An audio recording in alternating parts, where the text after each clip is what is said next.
dan ada beberapa bukti juga mana yang kita sudah melakukan perjanjian damai dengan korban. Yang dalam hal ini mungkin teman-teman tahu sekarang beritanya di media sosial dan lain sebagainya, pemberitaan terkait dengan proses hukum atau kasus hukum yang sekarang memang sedang terjadi dan dihadapi oleh beliau.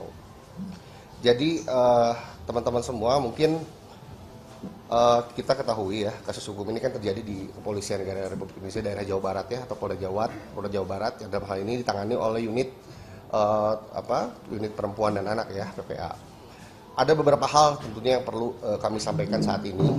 Yang pertama, kami ingin menegaskan ya, yang pertama pentingnya menghormati proses hukum yang sedang berlangsung. Sebagai negara hukum kita semua tahu ya, wajib menjunjung tinggi asas praduga tidak bersalah.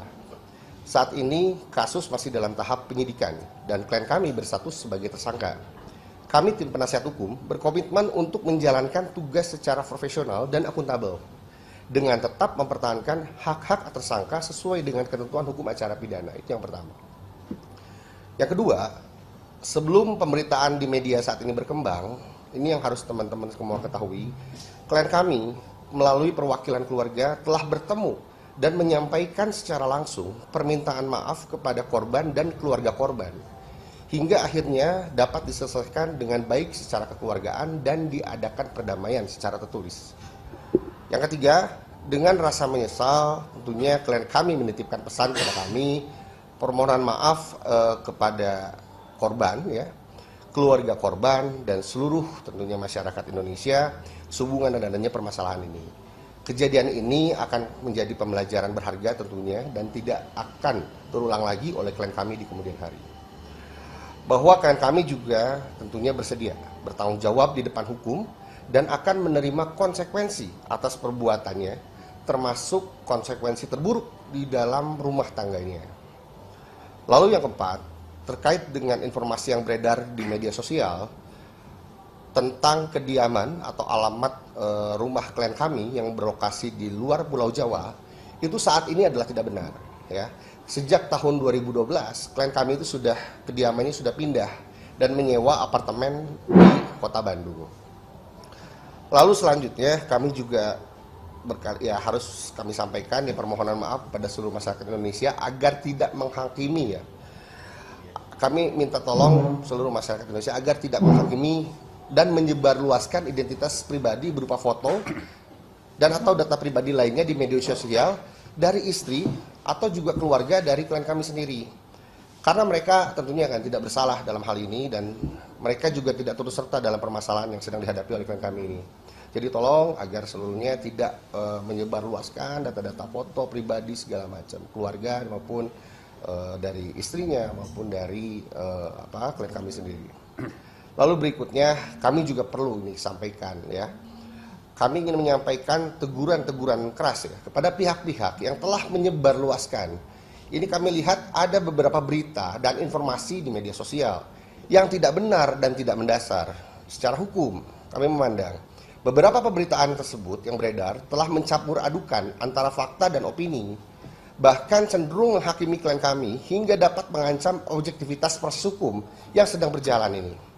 Kami meminta agar semua pihak menghormati prinsip subjudicial rule, ya, di mana perkara yang sedang dalam proses peradilan tidak seharusnya dikomentari secara publik dengan cara yang dapat mempengaruhi proses ataupun hasil peradilan tersebut. Kami khawatir seperti itu. Kami juga perlu menyampaikan bahwa tentunya klien kami akan berperilaku kooperatif ya dalam menghadapi proses hukum ini. Karena kami percaya hal tersebut akan memperlancar proses hukum dan membantu mengungkap kebenaran yang sesungguhnya. Kami juga menyampaikan apresiasi yang sebesar-besarnya kepada Unit Perlindungan Perempuan dan Anak Kepolisian Negara Republik Indonesia daerah Jawa Barat yang telah bekerja dengan prediktif, responsibilitas, dan juga transparansi berkeadilan, serta menjunjung tinggi dan menghargai hak-hak hukum pada klien kami. Kepada korban dan pihak-pihak yang terdampak akibat dari kasus ini, kami selaku penasihat hukum menyampaikan permohonan maaf juga yang mendalam dan sebesar-besarnya, khususnya untuk Kementerian Kesehatan Republik Indonesia, Kementerian Pendidikan Republik Indonesia, Rumah Sakit Umum Pemerintah Hasan Sadikin Bandung, Universitas Pajajaran, dan Ikatan Dokter Indonesia atas pemberitaan yang saat ini terjadi di masyarakat situasi ini tentunya tidak mudah juga ya diterima oleh klien kami dan semua pihak dari keluarga klien kami juga. Kami berharap proses hukum ini tentunya dapat berjalan dengan adil, transparan, dan memberikan keadilan bagi semua pihak.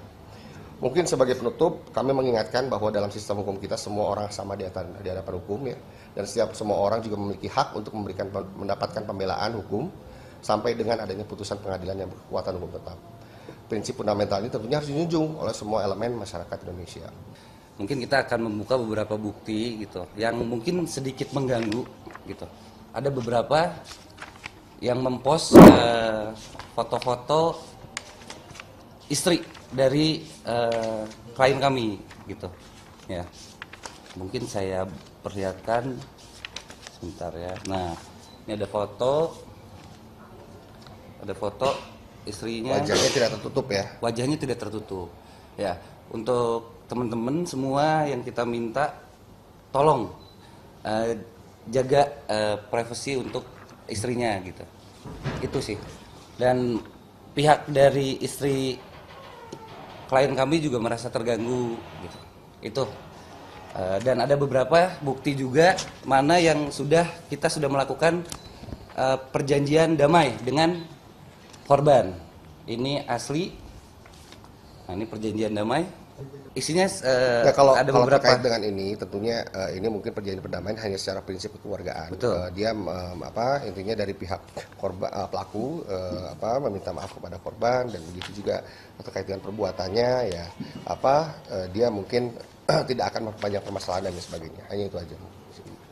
Gitu. Tapi yang paling penting yang tadi terkait dengan adanya berita-berita yang muncul tadi, ada beberapa berita juga termasuk yang tadi saya lihat ada beberapa baru juga berita itu muncul, ada beberapa orang yang memanfaatkan ada beberapa orang yang memang langsung menghakimi ya. Betul. Seperti misalkan dia berbicara klien kami itu otaknya itu kriminal misalkan. Betul. Atau segala macam. Nah, saya kira itu udah berlebihan. Itu kan udah kaitan dengan mens rea ya. Itu kan udah kaitan dengan materi hukum dan lain sebagainya. Jadi saya kira mendahului ya hal-hal seperti itu tolonglah dijaga. Mungkin saya yakin teman-teman masyarakat Indonesia juga bisa selektif dan juga bisa memilah dalam membaca berita ya dan sebagainya. Gitu. Ya saat ini sih kami berharap ya, semua serahkan saja, kita jalani proses hukum ini. Kami selaku penasihat hukumnya tersangka ya, kami akan tentunya akan kooperatif membantu membantu hak-haknya daripada tersangka, dan kami akan kawal juga proses ini gitu kan sampai dengan akhirnya mempunyai putusan ya. Mungkin teman-teman nanti bisa ikuti prosesnya, meskipun di persidangan nanti akan tertutup ya, karena ini tindak pidananya bukan tindak pidana umum ya yang bisa dilihat oleh orang masuk media ke dalam ruang sidang mungkin.